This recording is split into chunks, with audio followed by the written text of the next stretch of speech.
Assalamualaikum warahmatullahi wabarakatuh.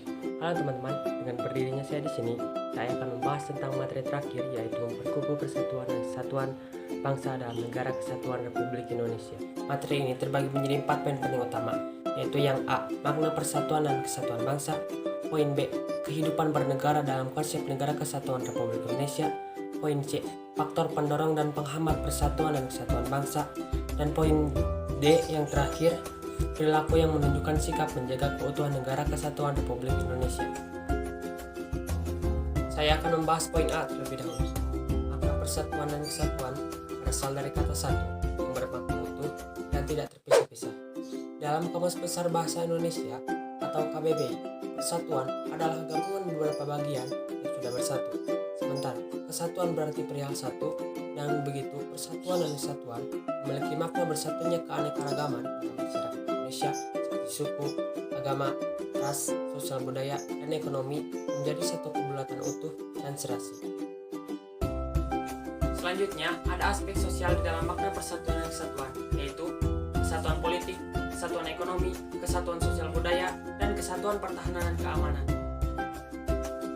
Dalam aspek sosial tersebut dapat diwujudkan ke dalam kehidupan sehari-hari seperti kesatuan politik, contohnya A. Bahwa keutuhan wilayah nasional dengan segala isinya dan kekayaannya merupakan satu kesatuan wilayah pada ruang hidup dan kesatuan mitra seluruh bangsa serta menjadi modal dan milik bersama bangsa. Dan selanjutnya kesatuan ekonomi, contohnya A. Bahwa kekayaan wilayah Nusantara baik potensial maupun efektif adalah modal dan milik bersama bangsa, dan bahwa keperluan hidup sehari-hari harus tersedia merata di seluruh wilayah tanah air. Selanjutnya yaitu kesatuan sosial budaya, bahwa budaya Indonesia pada hakikatnya adalah satu, sedangkan corak ragam budaya yang ada menggambarkan kekayaan budaya yang menjadi modal dan landasan pengembangan budaya bangsa seluruhnya, yang hasil-hasilnya dapat dinikmati oleh seluruh bangsa Indonesia. Dan yang terakhir yaitu kesatuan pertahanan dan keamanan, contohnya A. Bahwa ancaman terhadap satu daerah pada hakikatnya merupakan ancaman bagi seluruh bangsa dan negara. Selanjutnya, saya akan membahas poin penting yang kedua atau B, kehidupan bernegara dalam konsep negara kesatuan Republik Indonesia.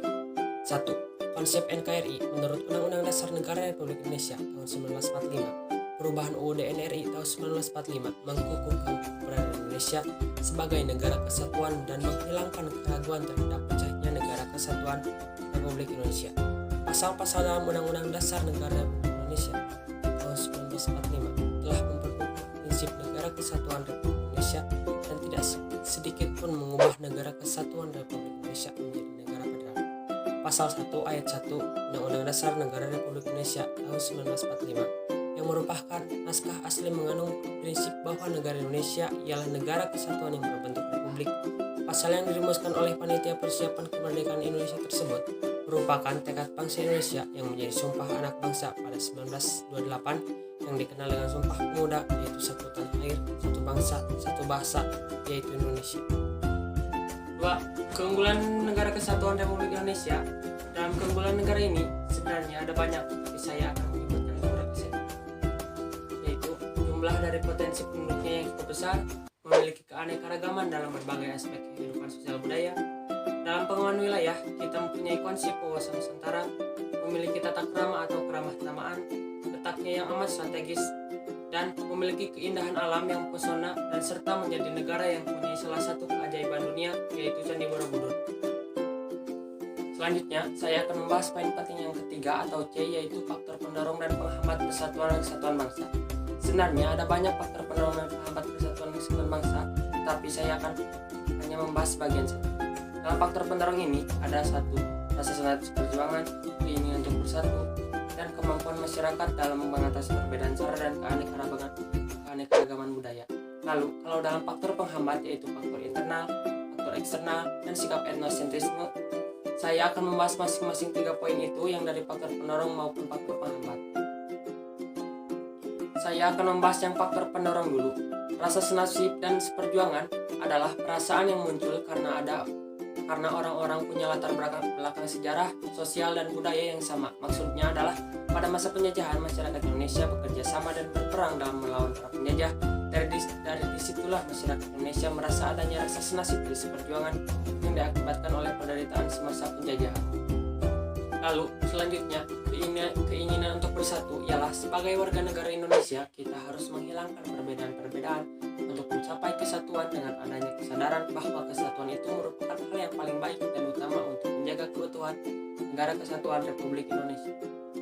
Dan selanjutnya, kemampuan masyarakat dalam mengatasi perbedaan-perbedaan sara dan keanekaragaman budaya dari adat istiadat yang tumbuh dan berkembang di wilayah Nusantara. Perbedaan-perbedaan itu bukanlah sebagai suatu hal yang harus dipertentangkan, akan tetapi harus diartikan sebagai kekayaan dan potensi bangsa. Selanjutnya, saya akan membahas 3 poin yang faktor penghambat.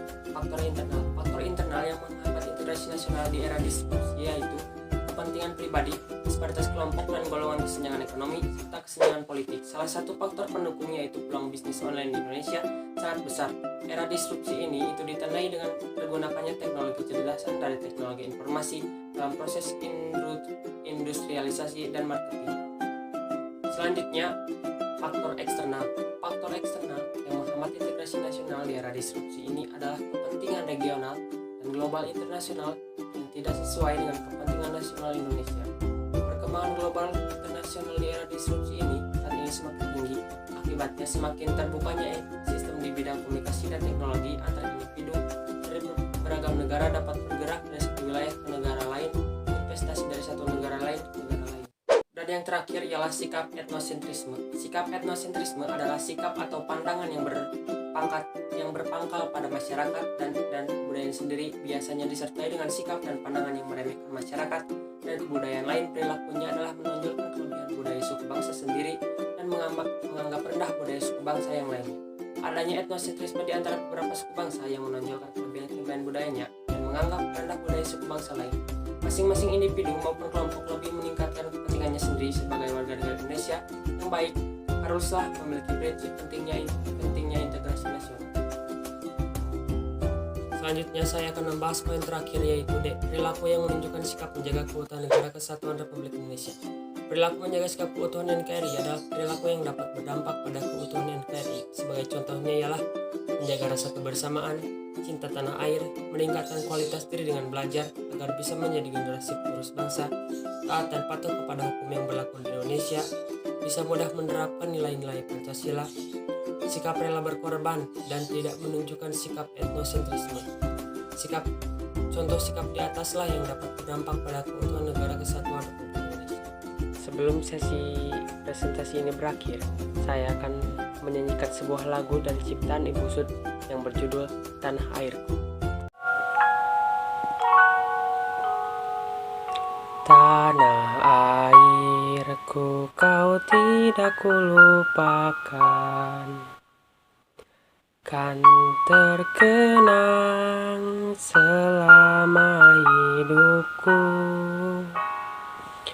Biarpun saya pergi jauh, tidak akan hilang dari kalbu. Tanahku yang ku cintai, kaulah ku hargai. Akhirnya kita telah sampai di penghujung presentasi. Terdapat beberapa poin penting yang telah dibahas seperti pentingnya menjaga persatuan dan kesatuan negara kesatuan Republik Indonesia. Dan saya pamit undur diri. Mohon maaf sebesar-besarnya bila ada yang sangat kurang di video presentasi saya. Semoga bermanfaat bagi kita semua. Amin. Wassalamualaikum warahmatullahi wabarakatuh.